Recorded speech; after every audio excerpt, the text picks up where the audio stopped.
Saya nggak tahu jabatannya Gus Miftah apa di PAN ini. Maka sering saya bilang, kok ada hewan makan tanaman di kebun, itu namanya bajing. Tapi kok ada pejabat nguntal HR rakyat, itu namanya. Demi Allah Pak Prabowo, kami yang mendukung Bapak, jalan surga bagi kami akan sangat terbuka. Assalamualaikum warahmatullahi wabarakatuh. Kembali lagi di channel Prayoga Muhammad. Gimana kabar kalian semua? Semoga baik-baik saja ya, dan dilancarkan segala rizkinya. Ya teman-teman semua, ada momen lucu nih saat Pak Prabowo bingung sebutkan jabatan dari Gus Miftah. Terlihat di sini Gus Miftah pun senyum-senyum malu ya, karena ketika itu momen itu Pak Prabowo sedang berpidato di PAN ya, menjelang berbuka puasa. Tapi lucunya di sini Pak Prabowo bingung sebut jabatan dari Gus Miftah itu, karena memang belum ada jabatan untuk Gus Miftah. Tapi sepertinya sih beliau menginginkan menjadi menteri, bisa jadi ya. Ya teman-teman semua, di balik itu semua ada kelucuan juga sih ya dari Gus Miftah sendiri, di mana beliau dulu mengatakan tidak mau jika ada politisi datang ke pondoknya. Ya intinya keraslah dengan politisi ya, tapi nyatanya sekarang ciut, malah justru merapat. Jadi gue sendiri agak bingung ya, sebenarnya gimana sih sifat asli dari Gus Miftah ini? Sebenarnya ingin merapat karena ingin menjadi pembisik yang baik atau bagaimana gitu loh. Dan beliau juga mengingatkan dulu untuk tidak suap menyuap. Tapi sekarang apakah iya Gus Miftah benar-benar ikhlas mendukung Pak Prabowo tanpa adanya sesuatu di belakang itu semua? Oke teman-teman semua, kita coba lihat dulu ya videonya.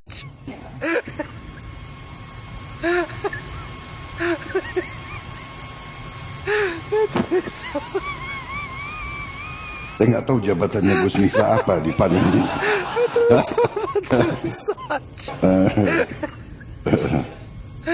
Guru spiritual Pak Gus Miftah Maulana Habibur Rahman. Lebih baik tanganmu kotor tapi pendapatanmu bersih daripada tanganmu bersih pendapatanmu. Maka sering saya bilang, kok ada hewan makan tanaman di kebun, itu namanya bajing. Tapi kok ada pejabat nguntal HR rakyat, itu namanya. Kula nyuwun sewu, kula niku kan biyen lah karo pejabat sing bosok niku mesti sangkem kula atos. Tapi lha ono pejabat sing apik nggih kula ancuki jempol 5. Ya 1, 2, 3, 4, pas sijine ndi aku lali pas turu pas ngaji. Maka saya paling tidak mau ketika pondok pesantren dimasuki politisi-politisi busuk. Ya nyuwun sewu, wong-wong model ngoten niku dadi pejabat mesti gaweane mung maling nggih napa mboten? Kula bola-bali kula kandha. Kewan sing mangan tanduran ning sawah kuwi jenenge bajing. Tapi pejabat sing mangan duwite rakyat kuwi jenenge. Kono pejabat loro hati kuwi berarti menunjukkan bahwa dia. Aku lah ngomong ini dengan Pak Ganjar, aku wani soalnya Pak Ganjar kok ngapi ra korupsi kok ngomong.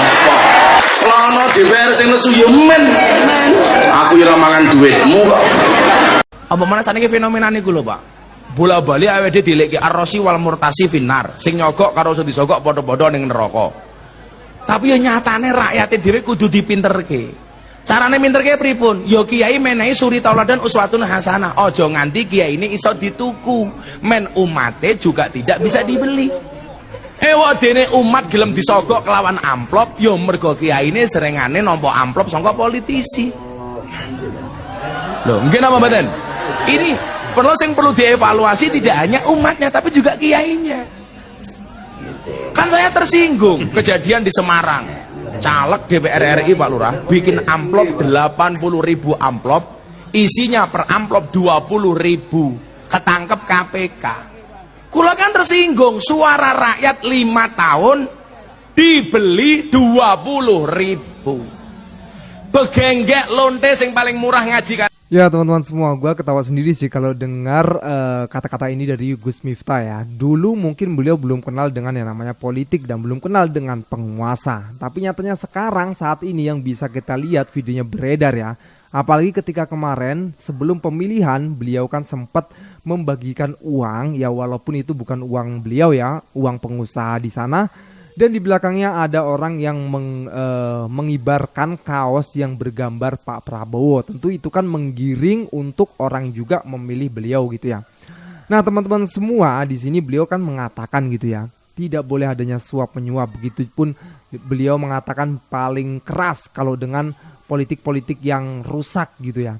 Lalu pertanyaannya sekarang, apakah Gus Miftah bisa sekeras itu juga ketika sudah merapat dengan para penguasa dan politikus?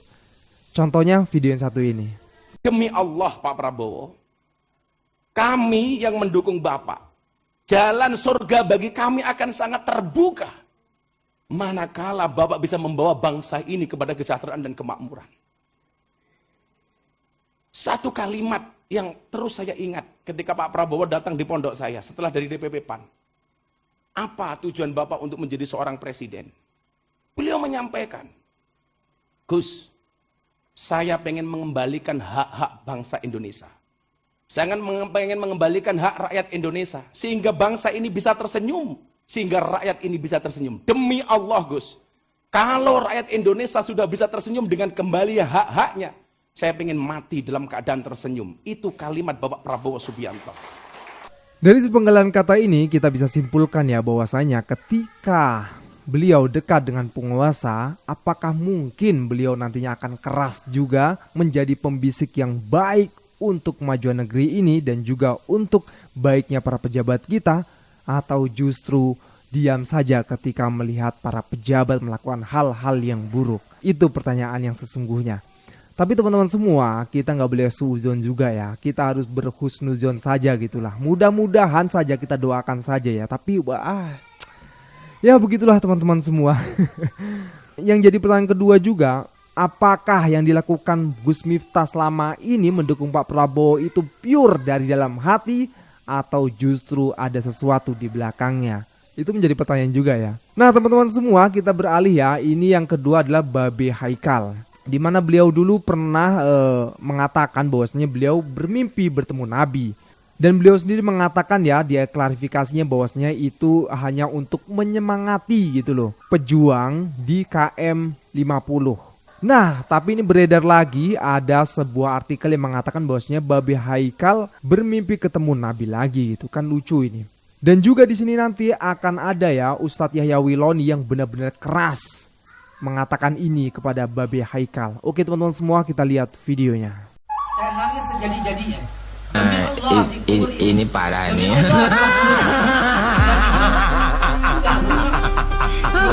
Tenang.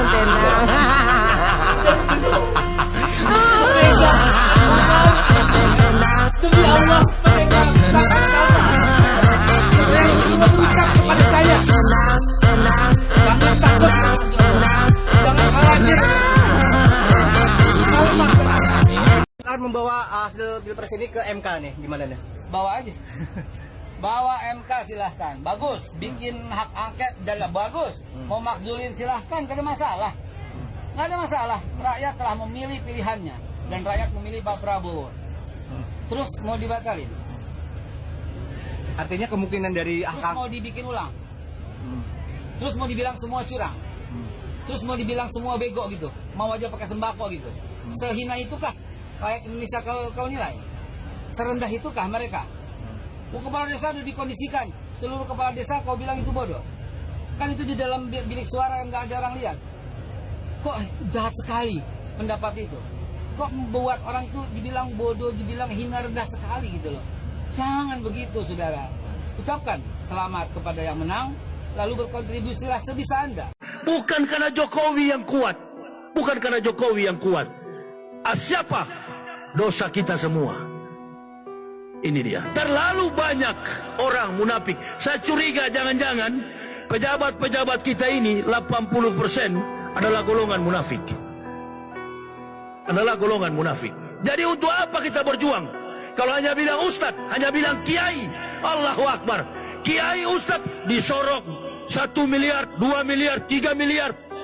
Contoh itu yang mulutnya bicara sampai berbusa-busa itu. Dulu di barisan kita itu Haikal Hasan itu. Nah, itu tidak ada yang berani bicara tentang dia itu. Kalau pengkhianat, tetap pengkhianat. Sampai di sini pengikut Haikal Hasan. Tunggu saya pulang. Cegat saya di jalan. Dulu saya di penjara. Para munafik-munafik ini berteriak. Yahya Waloni setelah di penjara, ciut nyalinya. Woi, ciut bagaimana kawan? Hah? Justru saya tambah radikal, saya tambah keras. Ciut di mana? Kapan pernah ciut? Sekali tetap harimau, nggak pernah jadi kucing, nggak pernah jadi penjilat. Ini dia, yang tadinya dia dengan kami, sama-sama Habibana.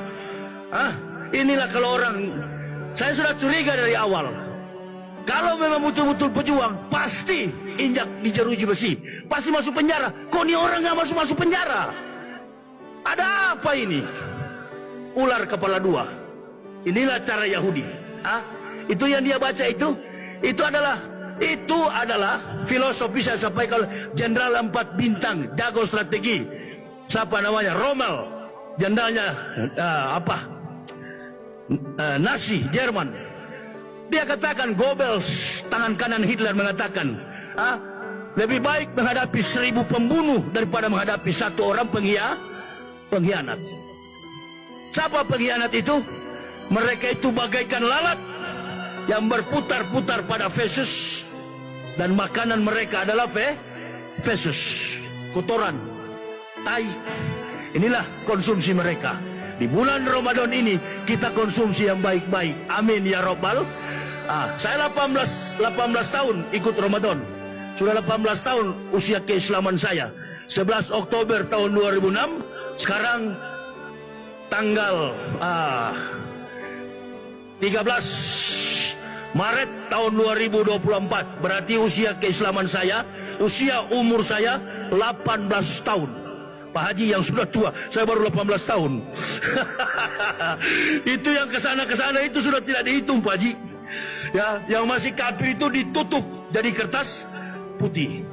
Jadi untuk apa saya mau takut dalam perjuangan? Ya teman-teman, kita tahu ya Ustadz Yahya Wiloni ini memang orang yang sangat tegas. Beliau pernah dipenjara juga karena keras dengan pemerintahan. Nah teman-teman semua, di sini beliau sedikit menyinggung Babe Haikal ya, bahwasanya Babe Haikal pengkhianat.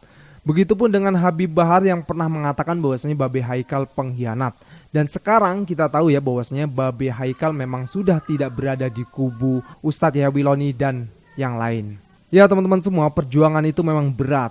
Jika tidak mampu pasti akan membelot. Tapi ya sudahlah, itu pilihan masing-masing ya. Yang penting kita punya semangat, jangan pernah kendor untuk bisa menjadikan negeri ini negeri yang aman, negeri yang baik, negeri yang sejahtera, negeri yang pemerintahnya itu orang-orang yang bisa dipercaya. Oke teman-teman semua, video yang terakhir ya. Ini stand up comedy, kita lihat videonya. Menurut gua, dari semua capres yang ada, yang paling layak jadi pemimpin adalah Prabowo. Yang gak setuju boleh keluar dari sekarang ya. Ada beberapa alasan teman-teman. Karena capres lain tuh cuma pengen jadi presiden. Prabowo tuh butuh jadi presiden. Pengen dan butuh urgensinya beda. Beliau nyalonin 3 kali berturut-turut selalu gagal. Kurang butuh apa itu? Dan di agama Islam ada hadis yang menyebutkan ketika kita membantu orang yang membutuhkan, Ini parah nih. pahalanya akan dilipat gandakan oleh Allah Subhanahu wa taala. Jadi yang lain dukung 02 ngincar makan siangnya, gua ngincar pahalanya. Yang kedua, karena usia beliau udah gak muda lagi. Usia beliau 72 tahun. Beda tipis sama HUT RI.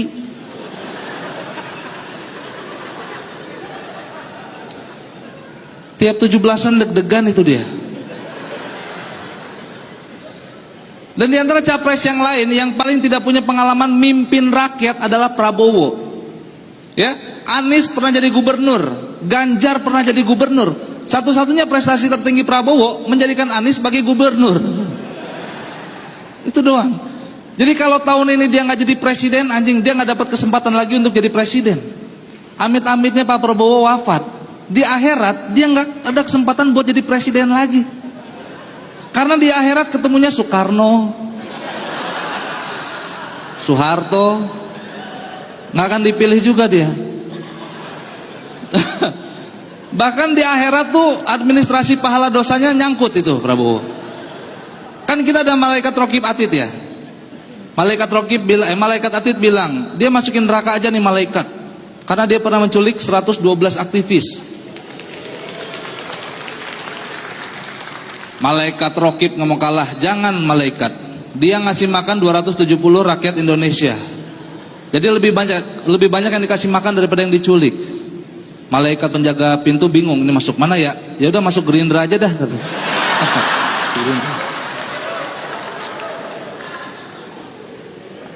Alasan berikutnya kenapa Prabowo yang paling layak jadi presiden, karena di antara semua capres hanya dia yang memiliki konsistensi.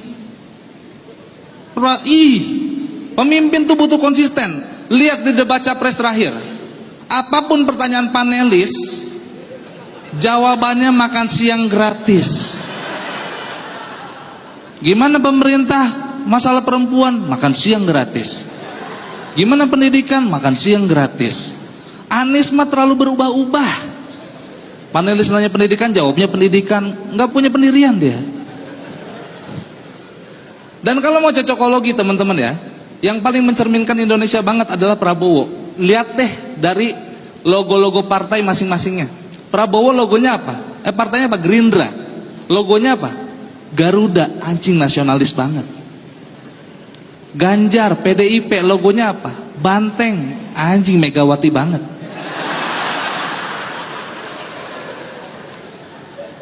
Partai pengusung Anies, PKS. Lu tau PKS lambangnya apa? Kapas dan padi, terlalu futsal ilmu padi abangku. Ya teman-teman semua, yang dikatakan abang ini sedikit banyaknya ada yang benar juga sih ya. Ya begitulah ya teman-teman semua. Sekarang kita tinggal menunggu ya bagaimana nanti keputusan dari MK. Jangan kendor, tetap semangat, dukung terus pokoknya ya perubahan. Oke teman-teman semua, gua rasa cukup ya. Jangan lupa untuk berikan komentar kritikan kalian di bawah ini. Jangan lupa juga untuk like, subscribe channel ini. Mohon maaf jika ada salah-salah kata. Sekian dari gua, Prayoga Muhammad. Wassalamualaikum warahmatullahi wabarakatuh.